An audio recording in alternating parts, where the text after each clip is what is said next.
tem muitas atividades que as Forças Armadas faz que não é divulgada. Não é divulgado. Né? Justamente por questão de segurança. E né? isso faz com que a população tenha uma ideia errônea das Forças Armadas, das atividades, como ela é operacional e como ela é necessária. E como ela está atuando, nesse momento agora está atuando. Exato. O Brasil só é o Brasil que nós conhecemos como uma terra tranquila, porque os nossos guerreiros ficam acordados para vocês dormirem com tranquilidade. Na Amazônia, fazendo em as todos os fronteiras lugares. Ali, Cabeça do Cachorro, aquelas fronteiras todas ali. Eu prefiro que o guerreiro esteja lá pintando meio-fio, né, fazendo o clique. Aprendendo a disciplina. Aprendendo a disciplina. E quando tiver uma necessidade, eu tenho um guerreiro, do que quando tiver uma necessidade eu mandar um jardineiro. Alguém falou para mim, por que não contrata jardineiro? O filme 300, quando o Leônidas chega e pergunta para a galera, você tem quantos soldados, cara?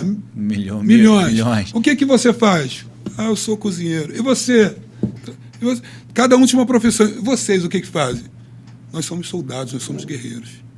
Então, o guerreiro, ele pode estar como um faxineiro, ele pode estar como um cara que pinta o meio-fio, mas a essência dele... É de combatente. É de combatente, querido. E se precisar, como diz a nossa lendária frase, a cobra vai fumar. Sem dúvida. Já gostei dessa aí.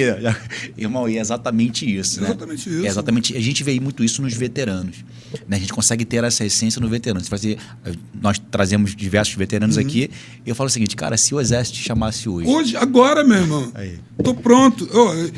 Meu TAF, eu tenho 54 anos. Vou fazer 55. Tá um garoto, hein? O meu TAF, a TAF é... Excelente. TAF é excelente.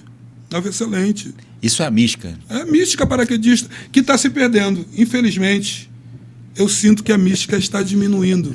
Tá faltando a presença de veterano lá, hein? Convoca a gente para dar uma ajeitada na tropa aí, que a gente está, QAP. QAP. Eu gosto muito desse papo aí, cara, porque eu acredito Hoje o Exército Brasileiro, nas Forças Armadas em geral, mas eu acho que o Exército Brasileiro, ele é conceituado num ranking hoje, eu acho que está em 9º lugar. Eu acho que está em 9º lugar, ou 7º lugar, está em 7º. Acho que é 7º. Por nós. Né? Pelos reservistas, não é isso, Navi? É isso. Que conta os reservistas. Então, tem uma história que cada um construiu, que vem construindo, e sempre é a mesma coisa. Cara, estou sempre pronto. Irmão, o que eu posso fazer para somar? Isso é mística. Isso é mística. E o que acontece? E a gente fica naquela expectativa das coisas acontecendo e tal... E se exigiu muito das Forças Armadas, mas as Forças Armadas estão debaixo de um comando. Então, eu quero te pedir, a galera, né, se você tiver que cobra a galera lá de cima do comando. Agora, se você pega um praça, pega um cabo que foi bem formado, um sargento, né, que está ali no dia a dia, lidando com tropa, você vai ver que essa galera tem sangue nos olhos. Sangue nos olhos. Ela quer ver, ela quer resolver, ela quer um Brasil melhor, quer que a coisa aconteça.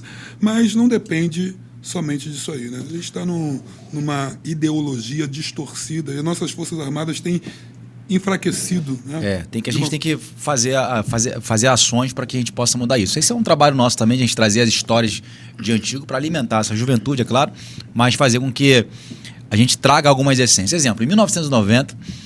a gente tinha camaradas ali que ainda tinha aquela questão da estabilidade, né? Sim. Como é que era? Os QEs, né?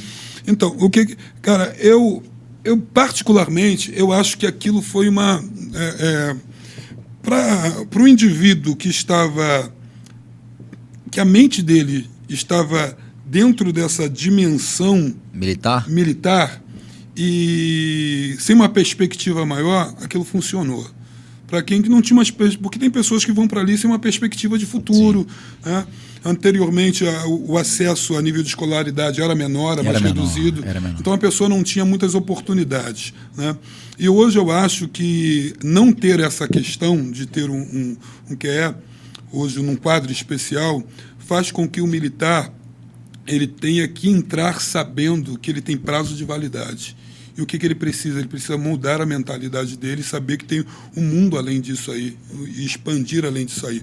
Porque a maioria dos QEs que eu conheço, eles entraram agora, deram 35 anos da vida. Agora estão na última leva, né? Na última leva. 35 anos da vida, está começando a se reformar agora essa galera. E eles tiveram que voltar a trabalhar, tiveram que fazer alguma coisa, porque viveram aquilo intensamente e não conseguiram criar uma estrutura em volta, né? Porque eu costumo dizer que o salário é legal, mas o salário te limita. Sim. Então, você precisa, além do seu salário, se tornar um empreendedor. Isso que a gente libera sempre nas nossas palestras, falando com um ou com outro. Mesmo que você tenha uma função, mesmo que você tenha um concurso público, mas você está limitado ao salário que você ganha. E aquilo ali é o teu teto. Eu ganho 20 conto, legal, mas você não vai viver nada acima de 20 pau. Ah, mas eu vou viver bem. Ok, mas você poderia viver melhor. Sim. Porque quando você chega ao topo, um platô, você não tem ambição de... Então, eu acho que foi bom para uma galera, mas limitou outras, que poderia ter vivido experiências maiores, que poderia ter conhecido outros países, outras culturas, poderia ter enriquecido, poderia ter uma vida... Porque o militar se doa 100%. Sim. E a gente sabe que depois dos 35 anos, a gente vai ver que ele não teve um tempo de qualidade para dar a essa família, porque ele ficou limitado pelo salário, pela escala de serviço, por tudo isso. Pela carreira? Pela carreira. E uma carreira que te limita, na minha época era terceiro sargento, eu acho que não é uma carreira legal para alguém trilhar. Hoje há pouco tempo chegou até segundo sargento. Chegou até segundo sargento. Que poderia né, continuar crescendo de acordo com a produtividade, capacidade dele, né? Se isso te levasse pelo menos a um cargo, pelo menos a um tenente ou um capitão, ok, mas te limitou, aí te limita para o final da vida, você fica limitado àquilo, você vai chegar à sua aposentadoria sabendo que aquele salário, que hoje um sargento, ele está ganhando menos do que um Papa Mike, soldado. E tem uma questão de, o pessoal fala muito, né, tipo assim, pô, não tem como a Força Federal ganhar menos do que a Força municipal, né, do Estado. Aí você vê os guardas municipais aí ganhando mais do que um terceiro sargento, do que um segundo sargento. Aí tem as RAIs do Papa Mike, do Papa Charles. Tudo calcula ali. Vai lá em cima. Então, eu estou vendo hoje para você ver como é que a gente criou esse vácuo, eu estou vendo uma galera que está abandonando a ESA e está fazendo prova para Papa Mike. Para ser um policial militar. Polícia penal, né? Por quê? Porque tem um plano de carreira, um futuro que ele pode se aposentar depois de 35 anos de serviço, numa função mais estabilizada, com uma... E saúde emocional, vou falar para você, militar não tem. Ele tem que cuidar muito daquilo ali, porque o ambiente não te proporciona isso. Por isso que você tem que treinar a sua mente, por isso que você tem que fazer toda essa transposição, essa metanoia que o grego chama, né, a mudança de mente, porque senão a gente fica limitado àquilo ali. Tu falou sobre inteligência emocional. Às vezes eu vejo que muitos militares, eles não têm um consentimento da inteligência emocional por ele achar que ele é rústico, por ele achar que ele não precisa disso. Que é frescura. Que é frescura, exatamente, que é frescura. E não é assim que a gente vê. Nós temos aí números, né, que mostram que militares estão tirando as suas próprias vidas, né, na polícia militar vem acontecendo muito isso, por falta, né, da inteligência ali emocional. Como é que a gente pode ajudar nisso, cara? Como que até a parte espiritual pode ajudar nisso? Né? Sim. Primeiro, nós temos que entender que precisamos dessa inteligência emocional. Porque você não pode trazer toda a sua carga de trabalho diário. Você vê o Tropa de Elite, o cara, aquilo é a realidade. Quem manda sou eu, quem manda nessa casa sou eu. Você vê, isso é a realidade de um cara operacional. Então, se você está numa outra força que não é tão operacional, mas você vê que os PQDs que serviram comigo, né, alguns conseguiram se reinventar, mas a grande maioria está presa em 1990, 91 e 92. Está preso nessa estação. Tá? Eu brinco muito, eles me botam no grupo, eu saio do grupo. Eles me botam no grupo, eu saio do grupo. Porque quando eu olho para o grupo, eu vejo crianças ali, adolescentes, né, jovens de 18, 19 anos, com 54 anos de idade. Só falando de política, a maioria das vezes? É política, pornografia, futilidades, né? Então, isso acontece até hoje, porque no meu ano também tem essa situação, desse mesmo jeito. E a gente, quando a gente fala alguma coisa, a gente é o quadrado da parada. É o quadrado, exatamente. Porque faltou inteligência emocional para administrar tudo isso. Cara, você imagina... evolução, né? A gente numa vida como a gente tem, corrida dentro da vida militar, a minha esposa, a minha Rosa Maria, Um beijo para minha Rosa Maria, está comigo desde os 17 anos de idade. Maravilha. Passou por todo esse processo aí. Então, no meu ano, também nesse período que eu fiquei, houve uma oportunidade de migrar para a polícia. Você lembra dessa história? Sim. A galera estava quebrando muito policial, assalto a carro forte, aquela coisa. Ninguém queria mais ser policial. Então, falou, vamos pegar uma galera e vamos trazer quem exército convencional, que a gente carinhosamente chama de pé preto. É carinhosamente, tá, gente? Não é pejorativo, não é porque você é pé de cão, não é porque você é pé de cão, é carinhosamente que nós te chamamos de pé preto. Faz parte, velho. Então a galera que era pé preto ia para os barriga azul também, Papa Mike, tem um monte de amigo. Me encontrei aí na British na madruga, aí via. Então ia para os barriga azuis. E alguma galera foi diretamente para o BOPE, que já foi para fazer o.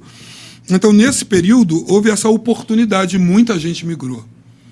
Então, eu cheguei em casa com a carta, né? O comandante, eu estava falando com ele, falou que eu vou pedir artigo, comandante, eu não aguento mais e tal, porque eu estou ganhando. Eu empreendia desde os 15 anos de idade. Então, aos 17, eu já era profissional dentro da área que eu trabalhava de construção civil, e a gente tinha uma turminha que já trabalhava para a gente, aquela coisa que você pegava uma obrinha aqui, outra ali, não dava para fazer as duas, botava uma equipe, só supervisionava. Então, eu ganhava muito dinheiro. Sexta, sábado e domingo, eu ganhava mais dinheiro do que quase o mês todo. E o nosso salário, você sabe disso, parte dele ficava com Furriel, principalmente quando se é EV, efetivo variável, e a outra segunda parte ia para a cantina, porque a comida é muito ruim, aquela carne de monstro. Era doideira, hein? Então, o que acontecia? Granada. O suco não tinha sabor, era de cor. Tu escolheu, olha, seu suco hoje é verde com sabor suco de boina. Suco de boina. Então, o que acontece? Quando isso aconteceu, ele falou, não, vamos fazer, está surgindo uma oportunidade, nós vamos mandar uma galera, e daqui do GA tem 4 vagas, e numa das 4 vagas, eu vou mandar você. Eu falei, pô, tranquilo. A gente sempre se relacionou bem, eu sempre gostei de estar ali junto, fazendo tudo, ser proativo, porque hoje essa galera não tem proatividade. Ela vê um problema, ela corre do problema, eu vi o problema, eu ia para resolver. Bom. Então, sempre era lembrado como o cara que resolvia o problema. Então, qualquer coisa, assumi um monte de BO, mas também quando tinha a boca boa, eu era sempre indicado. Eu cheguei em casa com toda a papelada, falei para minha Rosa Maria, que nós não éramos casados ainda, nessa alminha, a culpa é sua. Eu falei, aqui, filho, eu tenho que me apresentar na unidade lá. Ela falou, tudo bem, sem problema nenhum. Você pode arrumar outra noiva para casar? E foi a melhor coisa que me aconteceu. Escolha, né? Escolha. Eu escolhi, depois pedi artigo e fui tocar a minha vida. E aí foi essa transição de sair, tocar minha empresa, empreender, fazer alguma coisa, porque eu não fiquei limitado àquele ambiente. Se você se limita ali, quando chega o teu período de ir embora, cara, você fica perdido, você não sabe o que fazer. Aí o cara entra em depressão, o cara fica vagando. Eu vi muitos podcasts aqui, os caras falando, cara, eu levei 1 ano para poder me centrar de novo. Então, essa galera que está saindo agora precisa desse apoio. E nós estamos aqui justamente para fazer isso. Trabalhar essa questão da inteligência emocional dessa galera. Aqui, a vida não é só o EB. Não. E a vida não termina quando acaba o seu tempo, seja lá de 8 anos, agora são 8 anos, não tem a possibilidade mais. Né? Depois de 8 anos, mas nesses 8 anos você tem que se preparar, empreender, estudar, fazer alguma coisa, porque existe vida, você só precisa se preparar para isso.